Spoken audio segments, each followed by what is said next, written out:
So I guess while research is all well and good, what we thought would be really useful to get people who are working on the ground, both fund managers and LPs who are looking at these new and emerging areas and figure out what their experience has been and how we can actually turn these insights into practical action. So I have 4 fantastic panelists here. I'm not gonna introduce them, but they can probably do that as part of the first question I'm going to ask them. And let me start with the 2 fund managers that we have here. So Priya, who is doing some fantastic work at Thea Ventures. So Priya, maybe you want to tell us about what you have been building at Thea Ventures, but more importantly, as you look to the next 5 to 7 years of investing from Thea and raising your funds, how do you think the focus is evolving towards new and emerging areas of mitigation and adaptation? Thanks a lot, Simi, and great to be here. Thank you so much to the Indian Impact Investment Council for having us here, and thrilled to be joining a great group of panelists. So our fund is called Thea Ventures. We're an early stage climate tech fund. We're institutionally backed. Our anchor is British International Investment, along with a bunch of corporate VCs, fund of funds, and other family offices. We focus on the very early stage, so basically technology, businesses that are really disrupting industry, mobility, supply chains, and materials. So we've backed companies through proprietary capital, about 10 companies across multiple sectors.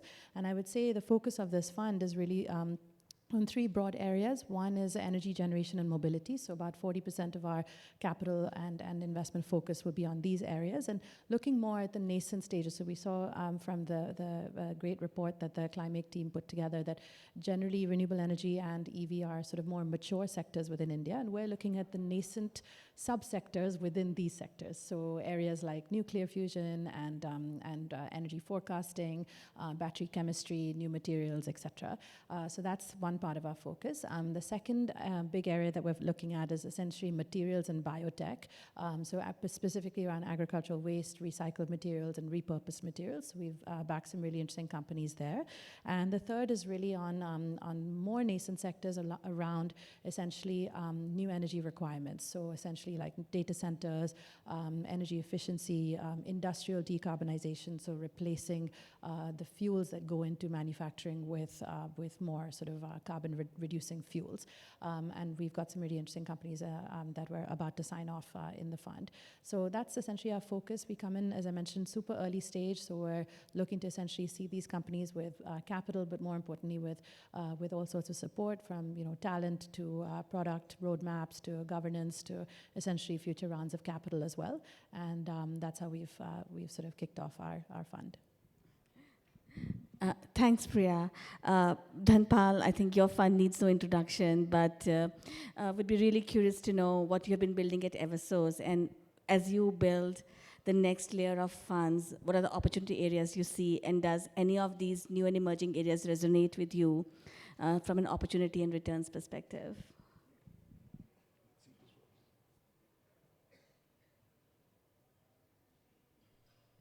Check. Simi, first of all, thanks a lot for having me here, and it's great to be on this panel. Priya's a good friend, and Karthik has been a big backer of our business right since inception. And Shamanoy, hopefully we will do some business in the near future.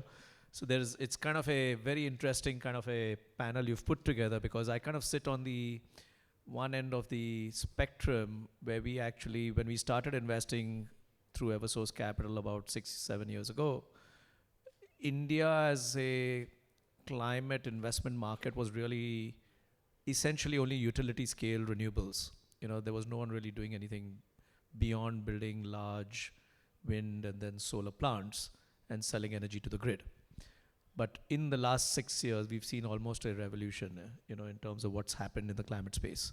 I think partly driven, I would say, to a very large extent driven by, I think, starting from the country level, right? India took a very clear, decisive move in 2016 that we needed to be climate forward, because climate forward was not really about saving the planet, which was a very big corollary benefit, but it was also going to be the key plank on which India's economic development would take place. Because India's energy demand today is going to grow 4x in the next 20-25 years. And to meet that energy demand, if you continue to burn more coal and basically use more oil, it's just going to be an extremely, poor choice, not only from a climate perspective, but also from an economic perspective. So I think what India has done from a policy perspective is set the basic fundamental groundwork for capital like us to come in and participate.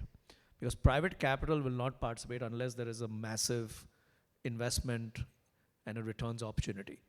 And that's really where we came in to catalyze the whole climate investment environment in India. And our role was catalytic because when we came in, there was really very little, I would say, scaled opportunities to invest. So we then decided to take a decision to actually build an investment model where we would build scaled businesses ourselves. So we started typically where Priya would start, investing in backing really great founders. But we actually took the other end of the spectrum saying, okay, where are the large opportunities where we could deploy commercial capital at scale? And how can we build platforms, bring in talent, and scale those platforms very rapidly so we can actually accelerate the entire climate impact that typically this country would kind of, and in some ways created the POCs, the proof of concepts, for other capital providers like us to come in and do some similar things. So as a result, we've now invested across the whole, what I call the energy value chain, from energy generation to electrification of transportation, and then even really looking at the other end of the spectrum, which is how do you basically make, the economy more circular by investing in waste, and water and all kinds of other circular business opportunities. It's fair to say that I would say the journey has been a lot more challenging, largely because India, I think the only thing which matters at the end of the day is deep execution capability. And as you build execution, one of the other things that we need to recognize in India that any climate business we invest in, you can't depend on a green premium, right? You've got to underwrite the ability for that business to deliver a solution or a product which will compete with the current incumbent solutions or products and offer a climate positive outcome over there. And that's really, I think, it's very remarkable, what Priya and Karthik and Samana are all, I would say a lot of you, I'm sure, in this room have been able to kind of do is bring in that conviction of ideas and thought and then really put capital to work to get those outcomes. So really, I think India is very unique. The playbooks of what, I don't know what you've seen semi-globally, is not necessarily the playbooks that are going to work in India. And therefore, you've got to design your own India investing playbook for climate. We've kind of figured out one way to do it, and I'm sure there'll be lots of other ways to kind of address this. Coming to your question now, sorry, I had to say that because I think that context of what we're trying to do, it was very important to kind of lay the backdrop here. Coming to what we do particularly, we continue to like energy as a very massive opportunity because the grid now today, I think I read just today or yesterday some report coming out that more than 50% of the energy in the grid now is provided through renewable. And this is kind of a landmark, kind of a milestone event, right? Because 10 years ago, you could not even imagine something like this happen. But the grid, therefore, now needs to become modern. It needs to become more digital. It needs to become more resilient. And the solutions, things like what Priya's kind of investing in, market models are changing in terms of how people are going to generate and consume electricity. So we're looking at all the pieces in that area, right? But from a scale perspective. The second area is electrification of transportation is yet massive, massive legs of growth. So even though I think Simi's kind of classified these as mature sectors, in our view, they're actually evolving sectors and high growth sectors, where a lot more capital has to be deployed at scale and a lot of value can be created even now going forward. The second, clearly, I would say, so this is one big theme for us. A bulk of our capital goes into this space. Everything from generation to transmission to on the distribution side, on the whole enabling side, the picks and shovel side of the business, everything to do around this. The other area clearly is, when you talk about adaptation, and you rightly, I think, Sumesh, maybe you pointed out, I don't know who pointed out, that this was seen as a public good and a public service. But cooling, for example, is clearly, we're seeing that, right? The sale of air conditions in India is just skyrocketing. And it's very obvious here, right? We're seeing peak summers, which are much hotter. We're seeing lots of challenges in lots of micro geographies, especially urban geographies. And we do think cooling is going to be a massive need. But the problem is we are not addressing cooling as a um, at a population scale problem. We are currently addressing cooling on a personal or a commercial level. And we got to think cooling as a population scale problem. Because you're absolutely right, it's a co-adaptation mitigation opportunity. But unless we think population scale, we'll not drive down the costs, which is where cooling will become a very effective solution to deal with a lot of the climate warming and global warming challenges that we're going to see here. Like that, I think we continue to see many sectors. I love the fact that you've identified 13 sectors, but for us, we will clearly go where we think we can make money, but at the same time drive climate outcomes here. Thanks, Anpal, and completely resonate with that. In fact, on your point about India being different, sustainable materials, which is something that comes pretty much on top, green steel, green cement, and investor mindset. If you see the potential for India, we kind of rank it lower only because we don't think you can charge a premium for something like that, even though there's potential. I spent a lot of time in the mining sector. Yes. 20, 25 years ago, right? And I do think that there's a massive, I would say, conflict between people, land, and a commercial opportunity, right? And we've got to find a way to resolve it quickly because mining is, like someone talked about nuclear, right? Yes. These are long-term opportunities. You can't do it in 2, 3, 4 years like a solar plant. Absolutely. You've got to think of it on a decadal situation. And if we don't start thinking like that as a country and as capital, I think we're going to miss that boat again. Completely agree. And on that note, Karthik, the UK government has kind of been focused on, making that change in terms of how investments are made in these new and emerging areas. You were, the inspiration behind this project. Would love to understand more about, your work across different areas of UK government and different parts of UK government and how you see that evolving over the next 5 to 7 years. Sure. Good morning, everyone. Thanks a lot, IAC, for having me. First of all, I have to tell that I have two veterans here, Dhanpal and Priya, who are backed by the UK government, and they would know much more than me because being close to the ground, but whatever I actually see it in a different lens, so probably that could give a different perspective to the audience. Sumesh has covered a lot, but I would start with saying that UK government has two pots of money to invest in the climate sectors in India. One directly from the UK government's balance sheet, which actually is meant for catalytical investments. That's what we had said, emerging.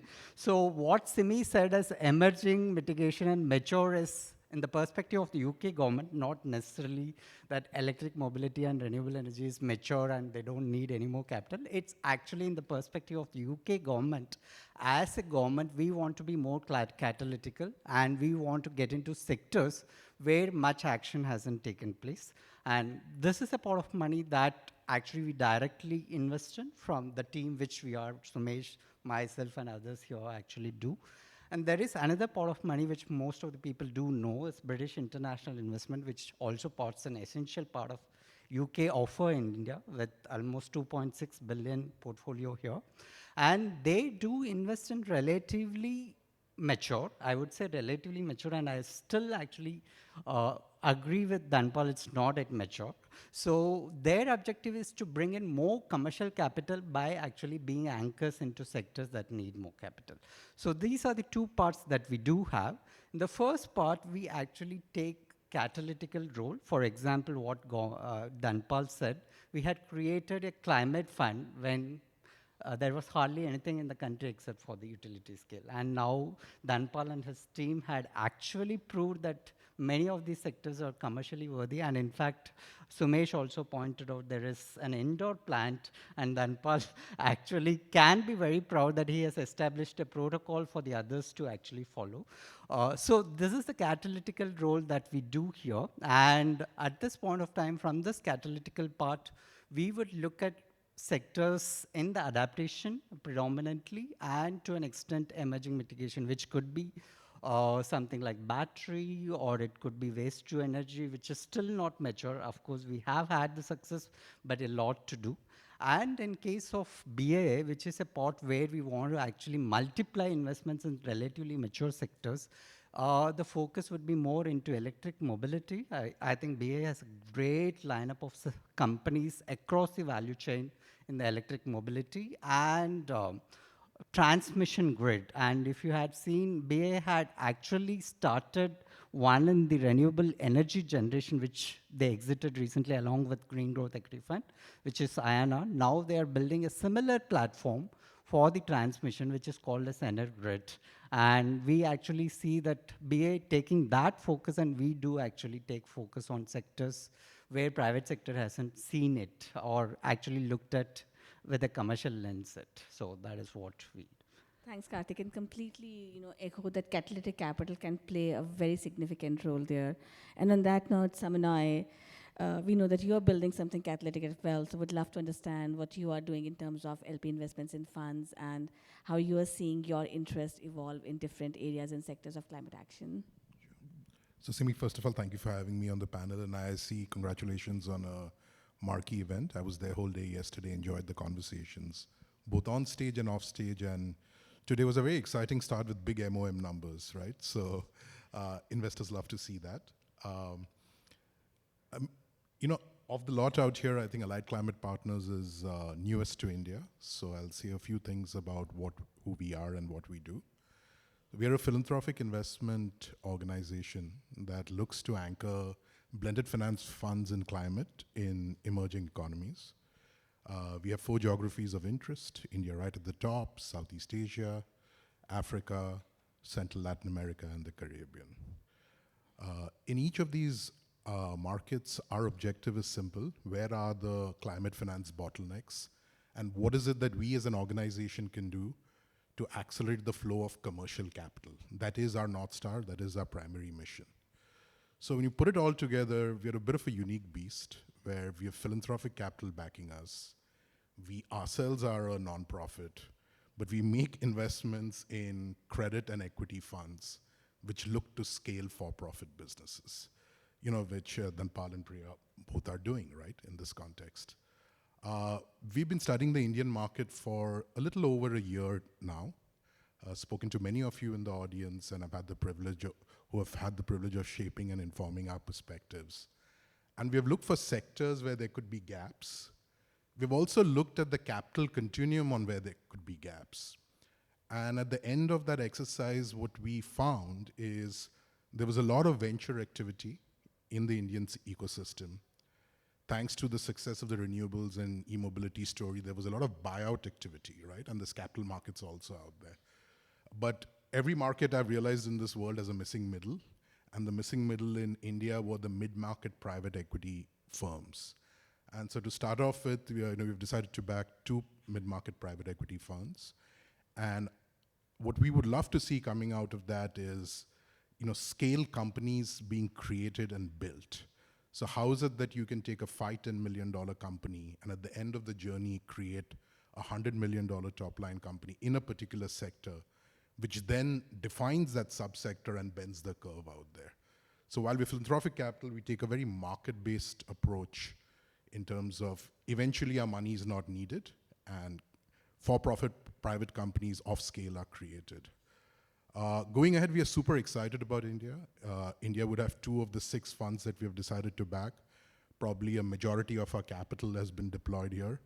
And we think the next decade is India's. I think like Dhanpal had pointed out, there's economic development, growth, livelihood, and that needs to be done in a climate-friendly manner. We are currently in the process of studying the next set of opportunities and very open to ideas. We don't have, holy cows, and actively looking at both credit, venture, equity funds, as well as some of the newer sectors which we'll talk about. Thanks, Samanai. Fascinating stuff. So, Priya, obviously, these 2 are already on board, but we know you have been fundraising recently, and what you do is hard, right? Because you're investing in companies which have long development cycles, long roads to profitability. What are the gaps that you see? Do you see enough pipeline? And do LPs understand what you're trying to do as you build these funds? I'm assuming you're building these funds differently from a regular VC fund. So what's your experience been on how LP thoughts have evolved in this space? Yeah. Thanks, Simi. Yeah, absolutely. I mean, see, there's been a bit of a change in the climate discourse over the past year and a half or so, and we started fundraising last year. So I think overall institutional interest in this space has been very strong, especially in India, the climate story, and it's obviously in the sort of wording of how we talk about it. So we are focusing on the messaging around advanced technology, disrupting all of these different sectors, using automation, sort of artificial intelligence, and all of these sort of words that will essentially help us show that the India story is not just, I would say, bucketed in one sector. It's sort of a complete horizontal. And for us, the entire framing around climate has really been how can sort of early stage companies help to change the way that large corporations work in terms of how they do their manufacturing, how they build their supply chains, how they're looking at bringing new sort of customers into the fold. And that's the sort of emphasis that we've been giving. So I think overall, we've seen a huge amount of eagerness in investing in disruptive technologies. And just to give an example, some of the companies, and you mentioned Pipeline, some of them are these sort of really, really early stage and very bright founders coming out of, say, Institute of Chemical Technology in Mumbai, building generative AI platforms for material discovery. We've just backed a company in that space, where essentially, doing this in the lab, essentially chemical compounds for all sorts of applications, whether it's photovoltaic applications or paint or specialty chemicals, doing that in a physical lab would take years and years and years. And be able to apply AI to this through a platform where you can synthesize these materials digitally could actually take months or even less than that. And so this company has figured out a way to do this. They've created 700 novel materials with multiple filters around density and tensile strength, et cetera. And they're working with 3 sort of large customers already, even though they're just out of ICT and out of a master's thesis, with Asian Paints, with Canberra, with a few others. So the idea is that we are looking to back these kinds of companies, and I think that's where investors see a high potential, because being a fund that has that kind of access to deal flow and building of that funnel, we are sort of providing that window. And so for us, it hasn't really been a huge challenge. Obviously, we're at the very early part of our journey, so we're still in year 1.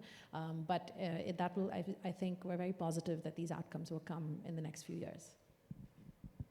Awesome. And then, Bal, for you, it's actually even more complex because Priya's fund and many other ecosystem factors need to come together for you to invest in more mature companies. But as you look to invest in, say, industrial decarbonization or water or new materials, how do you see the overall ecosystem evolving, and how do your funds plug in? Do you have to build them differently to solve for these gaps? I think to start with, I must thank Samonoy because he actually hit the nail on the head in terms of what we do as a business, which is essentially addressing the missing middle.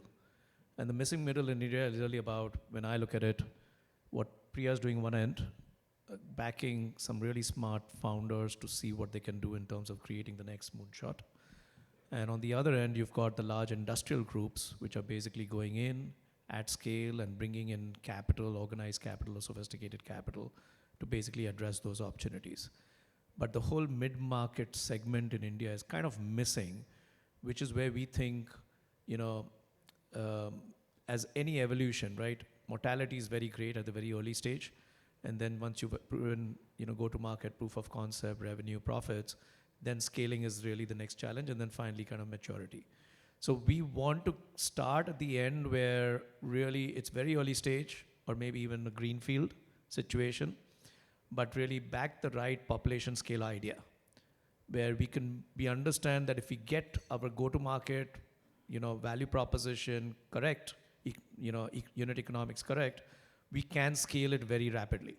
So we actually start with something where we look at it from the back end, where the market opportunity is, and how do we fit the right solution or product, and then what kind of capital is required to kind of hit those inflection points. So that in many ways requires an owner-operator mindset. It's not just purely being an investor and backing ideas or backing great businesses. And that owner-operator mindset, that means every day for us is execution-driven. Figuring out what's the next operational challenge or what's the next market challenge, and how do we essentially work with management teams as partners and overcome those challenges. And that's something we think is required in this country, because you need that extra conviction to be able to go out there and take those decisions and basically say, okay, fine, if we get it right, it's everyone's success, but if we get it wrong, it's basically our failure. So that requires huge conviction and huge, I would say, patience a lot of times for us to be able to do that well. The second point really I think I want to make over here is really that India has huge blue ocean spaces, because a lot of India yet is formalizing. It's not yet about, in many ways, a very well-developed, organized marketplace. And that formalization, I think, can be accelerated also through climate positive opportunities. And that's, again, for us, a massive opportunity. A small area, I would say, for example, what we tried to do in the solar rooftop opportunity. So if you think about it, solar rooftop was and continues to be a highly fragmented mom and pop type of an operation, right? Many thousands and tens of thousands installers going out there and selling a solar kit. We realized that one of the biggest challenges over there, financing, because what was causing a lack of penetration. So we created a financing company called EcoFi, which actually digitized the entire customer acquisition process, worked with OEMs as partners, and today we have a solar financing solution where literally in minutes we can go in and complete the process to approve a loan. And for the borrower, it's literally fill the form, shut it and forget it, because after that the borrower has to do nothing. We've already type certified all the types of components which will go into that solar kit. We've approved the vendors. We've got an integrated process for the subsidy which comes in from the government.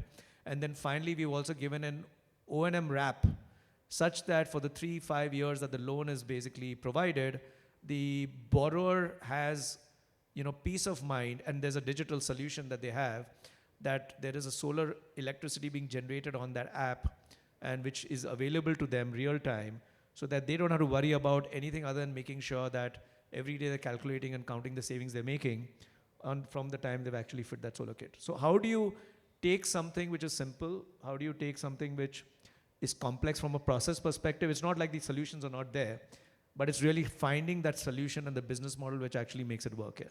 We've done something very interesting in water also, but I'll kind of leave that for another day. No, but I do want to ask you a follow-on question on that, because what you're doing is something that's different from many other funds or most other funds. Do LPs understand that as you go to fundraise? Well, each to their own. Like LPs have their own fiduciary responsibility in terms of their taking decisions where they believe is in the best interest of their investors or their stakeholders, right? And I think yet it's climate investing as an asset class yet is very nascent. We haven't gone through a 10-year cycle where funds have been, deployed, funds have returned capital, and LPs can look at it, and this is, I'm talking about the global commercial LPs, as an asset class and say, yes, climate. And in fact, if anything, globally, climate actually has not made money. So that's a bigger challenge, right, that you're trying to overcome, because lots of climate investments went into cutting-edge technologies, which unfortunately, a lot of them, and technology is technology. Some work, some don't work, and a lot of things have happened since then. And I think to that extent, I would say it's yet an emerging asset class, right? There's a lot now, I would say energy transition is now a very well-established asset class. But beyond that, I think climate on a broader scale yet continues to be an emerging asset class.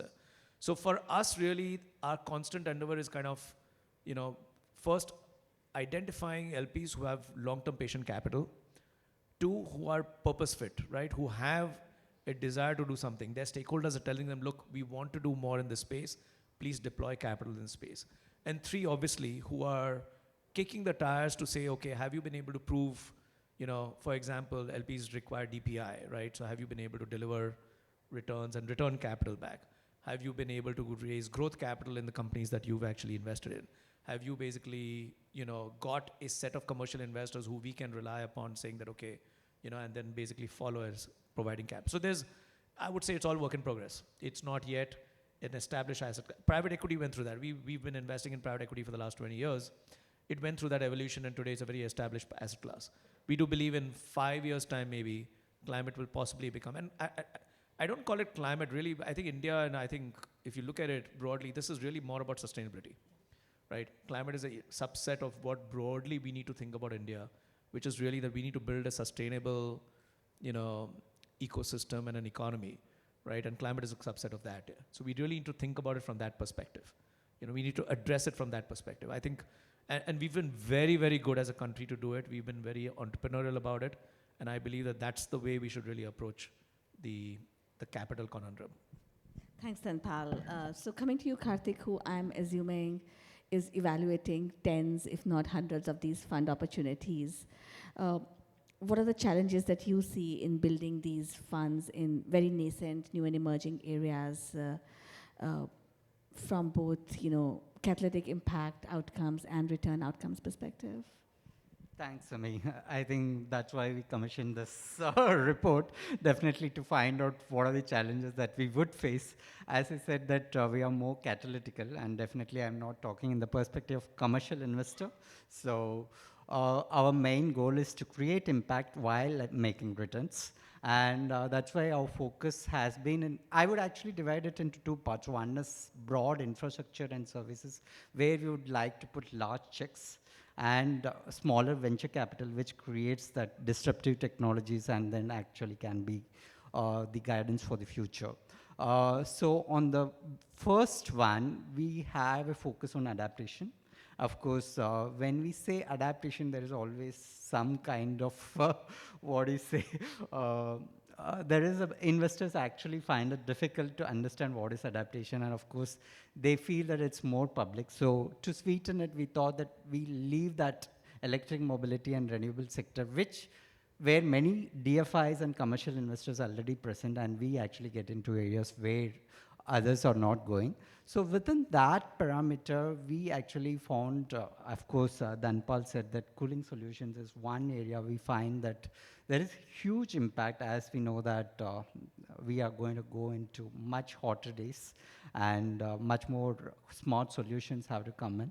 So both cold storage, of course, district cooling centers is not something commercial yet, but in the medium term, it should actually start, and probably the building materials, all those things should come in the cooling solutions part, and water. And we have a test case here with Dhanpal's investment in Qatari. In fact, their team would have a much better idea, but we know that the areas where there is relatively less touch points with the government, it's already actually providing some market potential. So we'll start with those kind of sectors, which is a bit easier to target. These are the two in the adaptation that we are focusing. Of course, agriculture is a big area, but as I said, it's something which is much more suited for the smaller investments, because we don't have that kind of ecosystem in India where you can put large checks in agriculture. On the mitigation side, of course, we do have energy storage. Energy resilience is one area that we do actually see that there is a good opportunity. And waste, though we had actually invested in our earlier avatar, but I think it's still a lot has to be done. So circularity and waste is something which we are looking at in the mitigation. Apart from that, as I said, that there is a venture capital part, both from our catalytical segment, which Sumesh also talked about. When the two PMs met earlier, we actually had announced a climate tech fund in partnership with SBI. And of course, TIA also is one such thing from our BII pot. BII also has this very frontier investments, and they do invest in venture capital. So I would say that broad infrastructure and adaptation, and in case of venture capital, to bring in disruptive technologies, we want to go for technology-oriented investments. Yeah. Thanks, Karthik. And I know adaptation does scare people away, which is why it's so much focus that we have put on investable adaptation. So we definitely did exclude areas which are public goods, but cooling water excites us all. What excites you, Saminoy, as you build these funds? You mentioned India is a big opportunity for you, but we also know that you're doing blended finance and catalytic finance instruments. How are you looking at these funds differently in terms of how these funds are getting structured and from returns and opportunity perspective? Yeah, so I think at the highest level, if you go back to what I said earlier, is that Our North Star is to ensure scale businesses are built and it attracts commercial capital. I think at the end of the day, any fund exists because the capital it's able to attract, and that capital comes in with a certain return expectation. That number will be different for different asset classes like credit and venture, but just to make a point, let's just pick, private equity, growth equity returns where, LPs, commercial LPs want, anywhere from low teens to mid-teens net IRR, right? To be able to raise your next fund, you have to deliver that, and you have to make investments that lead to those outcomes. Now, you get to that number, and it was alluded to earlier in the panel, because of 3-4 levels of risk. There's the straightaway emerging market risk. There's climate as a nascent sector risk. There's the track record of the GP risk. And then there is a business model, where in the growth spectrum are you in terms of the nature of bets you're making, and the track record of the GP that I spoke about earlier. So the subsector of mitigation, adaptation, I think does come in, but it comes in, it could be equally applicable to mitigation as well as adaptation, right? Doing a e-trucks business right now might be as risky as doing some of the adaptation businesses, but it's a good thing that Greencell has shown that a successful business can be built in that case. Battery energy you might be classifying as energy resilience, but I think commercial capital is going to flow in quite easily out there because people see the opportunity, people see the returns. So the question is that what is it required to make the returns math work? Because eventually you're going to need commercial capital to come in for it to be sustainable. People like us will be a bridge at best. And so we've gone about it in different ways, and I'll give some examples of a couple of funds we have invested in to make it real, and these are close transactions. So in Southeast Asia, we've invested in a manager called CSEF, managed by Climake Capital, which does early stage project development in distributed renewable energy. You may call it mitigation, but it's pretty risky, right? Because you're starting to build the first 10 to 100 megawatt, and with that, it's infra asset-led build out as long as with growth. And so in a fund like that, what we have done is there is a cushion of 25% of concessional capital that we have contributed to. And the way that capital works is if something goes bad, we take the first hit, but if things go well, then we participate in the upside and the return like commercial investors do. And so what it does in that situation is it addresses a risk or a perception of risk, both of which are equally important in LPs' minds, and then allows commercial capital to come in. Similarly, we've participated in a credit fund where there is a cushion of about 15 to 20% of first loss capital, which allows mezzanine and cheaper senior secured lending to happen to utility developers, DRE developers, biofuel platforms in the region. And so by using commercial capital selectively, but in a thoughtful manner, where eventually it's not needed, you can address some of the risks of commercial capital to come into some of these sectors. So that's a little bit of the approach that we have taken in these markets. Thanks so much, Samanai. So if I see the clock ticking down, so if I may just ask one final question to all speakers. If you could just talk about the one big change, whether it's policy, markets, ecosystem that you think could really drive the capital towards these emerging sectors for the next decade, what would that be? We'll start with you, Karthik. Can repeat that? Yeah, so what do you think is, one policy or ecosystem change that could really drive more capital into these areas? Okay, great. It's just one policy, of course. That's quite difficult to listen. But what I would say is that whatever we followed in renewable energy and e-mobility, I think what brought in is the policy change to bring that counterparty, reduce that counterparty risk. I think that is where significant change every sector would need. But apart from that, I think few more stuff which actually needed is capacity building, which is quite, in fact, in all the emerging areas, we need a lot of capacity building to do. So that is one thing I do feel that we may have to take. And Karthik, if I can clarify, this is capacity building for businesses or for new fund managers to come in, or pretty much across the capital stack? Across the capital. For example, Dhanpal would vouch, when he started, he would have actually struggled to get resources. Now that he has a pool of talent that he's actually giving talent to other funds. Similarly, that's the case for the companies down. We are the pioneers, and there's a lot of capacity to be built in the companies, and also not only in the companies, because we also have a lot of public touch points there. At the public touch points also, including from the government side, especially at the urban local bodies, because these are all lot of things actually deal with urban local bodies. We need a lot of capacity building to be done. And that's, of course, there's nothing wrong in that. Of course, everyone, hopefully things get faster there. Yeah. Thanks. Priya. Yeah, I think I would definitely agree with Karthik.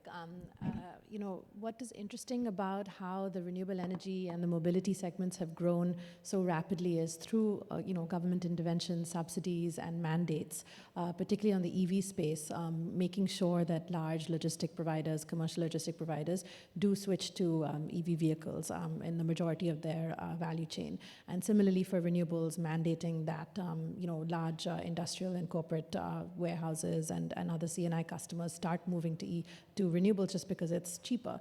So to make that transition for all these other more emerging sectors, whether it's materials or circular or, you know, decarbonization of industry or data center cooling, et cetera, there needs to be much more incentive on cost. And I think that clear benefit needs to be very, you know, I would say heavily articulated with these large corporations that are looking to essentially reduce their spend.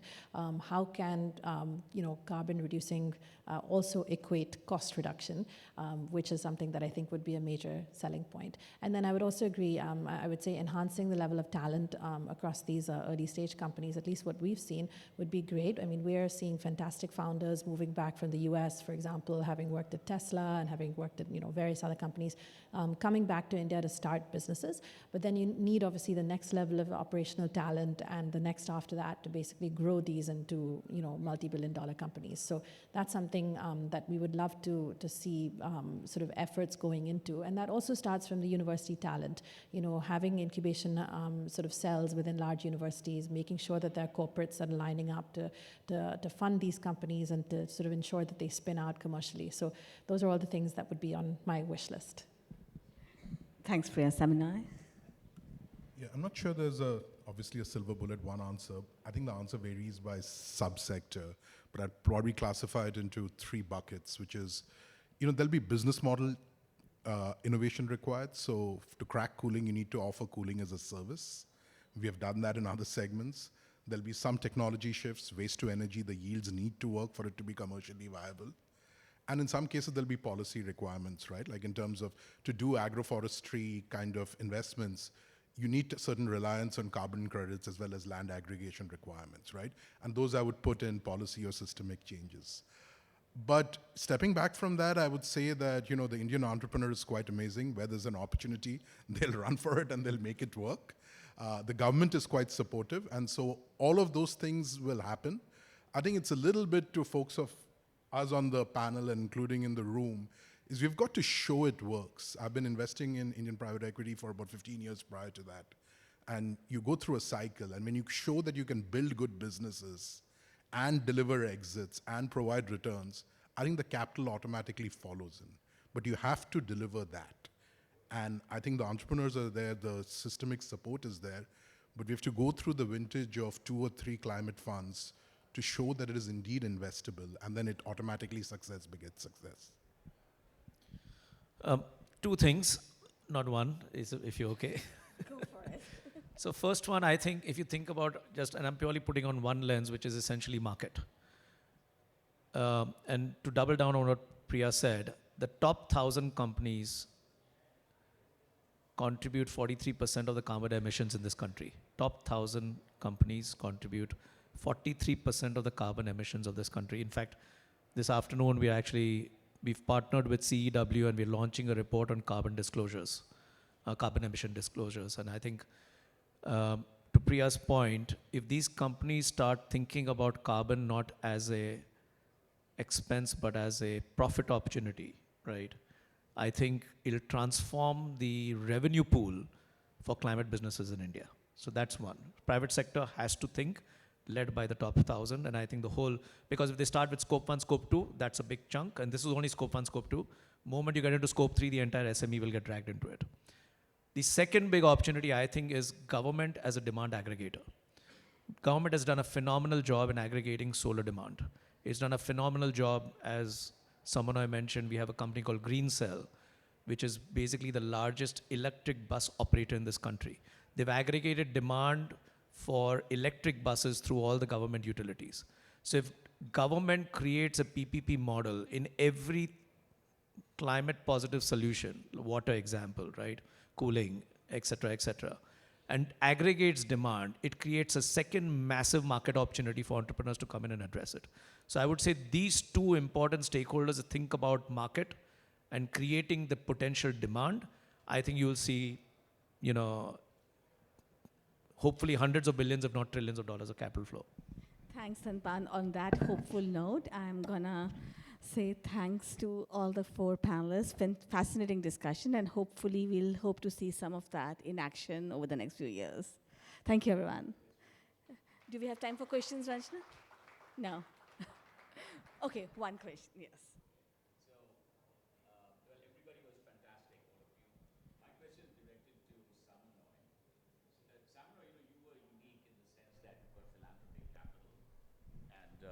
In India, we haven't heard of philanthropic capital going into private equity, venture capital, impact capital. So I want to know what are the prospects for philanthropic capital, apart from your own organization, to play a bigger role in this sphere? Yeah, I think the source of this kind of capital is scarce, but I must give credit that there are other organizations as well doing it. So, you know, Dhanpal's first fund, GGEF, was backed by the Green Climate Fund. GCF has put similar philanthropic capital in other funds as well and platforms. And even the DFIs amongst their capital stack have sources of concessional capital which can help, you know, kickstart funds and help them scale.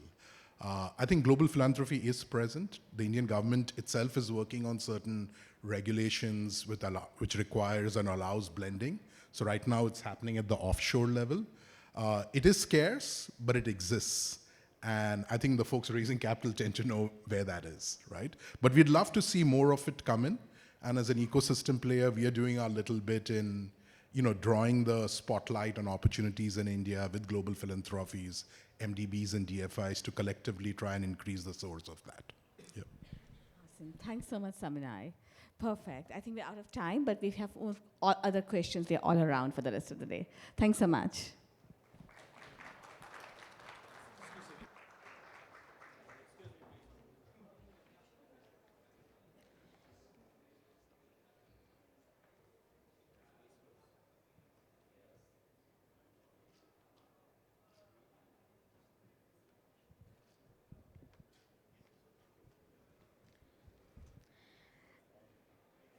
Thank you everyone for such great insights, and special thank you to the Climake team for the presentation and Simi for moderating the panel.